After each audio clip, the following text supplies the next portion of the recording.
يسعد فؤادي كلما ذكر الحبيب ترنما ذاك الذي رب العلا صلى عليه وسلم.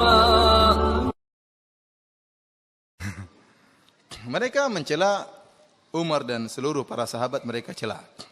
Jadi para hadirin rahmatillah subhanahu wa ta'ala, mereka sangat benci kepada tiga khalifah, terutama Abu Bakar, Umar dan Utsman. Terutama Abu Bakar dan Umar. Abu Bakar dan Umar dikatakan tagut. Keduanya dikatakan apa? Tagut. Umar dikatakan syaitan. Umar dikatakan apa? Syaitan. Kenapa mereka harus mengkafirkan tiga khalifah ini?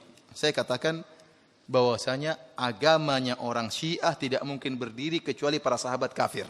Kalau para sahabat enggak kafir, agama mereka enggak bisa berdiri. Kok bisa demikian? Saya ulangi.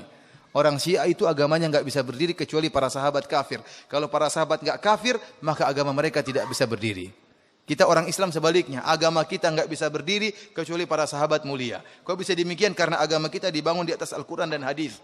Sementara yang meriwayatkan Al-Quran dan hadis adalah para sahabat. Kalau para sahabat enggak beres, Al-Quran dan hadisnya juga enggak beres. Orang Syiah kebalikan. Agama mereka enggak bisa berdiri kecuali para sahabat kafir. Kok bisa demikian? Karena agama mereka dibangun di atas keyakinan 12 imam. Dan imam pertama adalah Ali bin Abi Thalib menurut keyakinan mereka. Barang siapa yang meyakini ada imam yang sah sebelum Ali bin Abi Thalib, maka membuyarkan agama imam 12. Berarti imamnya bukan 12. Berarti imam pertama Abu Bakar, imam kedua siapa? Umar, imam ketiga siapa? Utsman, Ali imam yang keempat. Berarti imam berapa? Bukan 12, imam 15. Padahal mereka meyakini imam harus berapa? 12 dan pertama harus Ahlul Bait. Dan ini merupakan rukun Islam yang sangat penting di sisi mereka.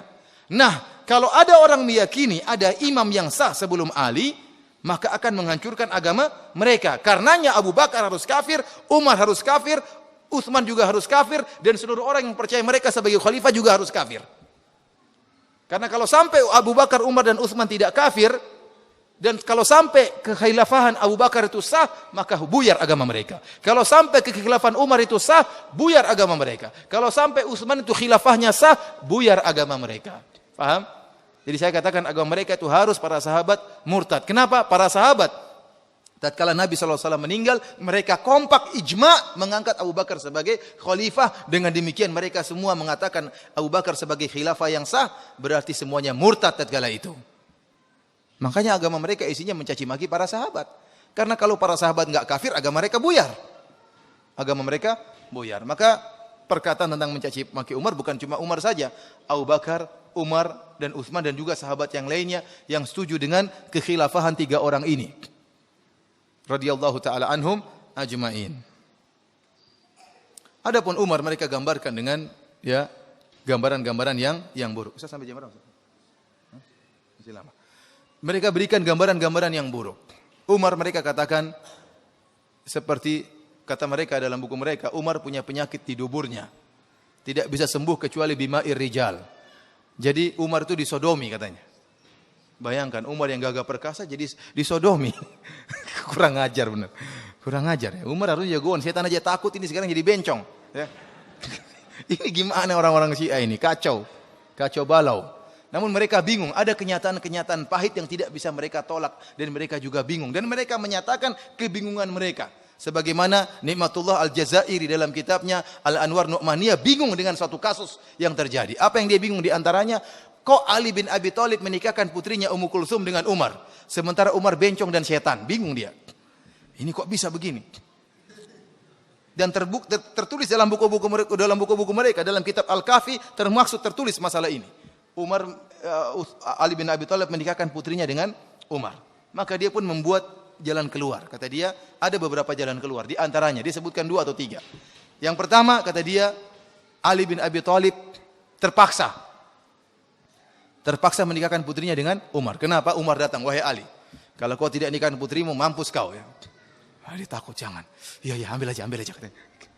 Ini kan Ali kayak penakut besar ini.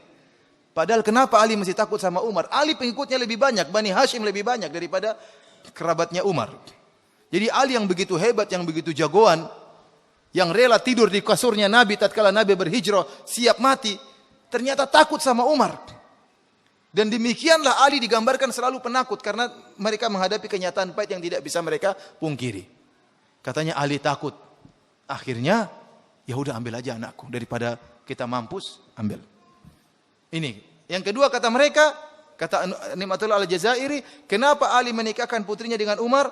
Sebenarnya bukan Ummu Kalsum yang dinikahkan, tapi waktu Umar maksa ingin menikahi putrinya, Ali bin Abi Thalib segera pergi ke Najran, ketemu dengan seorang dukun dan minta jin perempuan, jinniyah, yang wajahnya mirip dengan Ummu Kulthum. Maka jin itulah yang menikah dengan siapa? Umar. Ini kan menghina Ali, berarti Ali percaya sama dukun.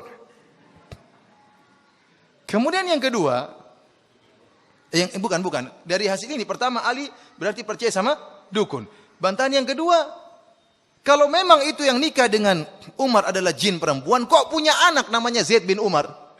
Apa ada pernah kasus laki-laki menikah dengan jin perempuan punya anak? Ada pernah nggak dalam dunia ini, ada nggak?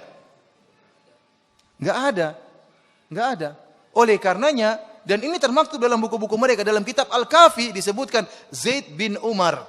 Ini ponakannya, cucunya Ali bin Abi Thalib dan juga cucunya Umar bin Khattab radhiyallahu taala anhu. Kemudian juga disebutkan dalam Al-Kafi karangan Al-Kulaini, Abu Muhammad bin Ya'qub Al-Kulaini, disebutkan tatkala Umar meninggal dunia, Ali pergi ke rumahnya Umar menjemput putrinya. Ya, kalau kita di jin ngapain dijemput? Paham? Jadi ini kenyataan pahit yang mereka, ternyata hubungan antara Umar dengan Ali baik. Ternyata Umar adalah menantunya siapa? Ali bin Abi Thalib.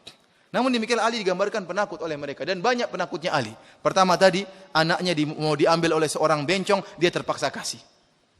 Kemudian di antaranya disebutkan orang-orang Syiah mengatakan Umar datang ke rumahnya Fatimah, kemudian marah-marah sampai Fatimah ditindis dengan pintu sampai patah tulang rusuknya. Ali kemana istrinya digitukan? Ya. Ali kemana saja istrinya digitukan dan kemudian dia tidak bela, tidak kemudian rela mati membela istrinya, putri Rasulullah sallallahu alaihi wasallam. Dan ini cerita bohong semuanya. Kemudian di antaranya juga disebutkan dalam buku-buku mereka, dan itu semua saya sebutkan dalam buku saya 33 Banyolan Akidah Syiah. Bagaimana Ali membaiat Abu Bakar, bagaimana Ali membaiat Umar, dan bagaimana Ali membaiat Utsman. Ali membaiat. Mereka bikin riwayat. Sebenarnya Ali tidak mau, namun para sahabat bawa tangannya. Ayo Li, cepat Li. Akhirnya aja terpaksa. Kata mereka Ali terpaksa. Bayat apa? Kenapa tangannya dipaksa? Sebenarnya tidak mau dia, tapi karena dipaksa akhirnya dia gini juga. Ini semua beralih karena penakut.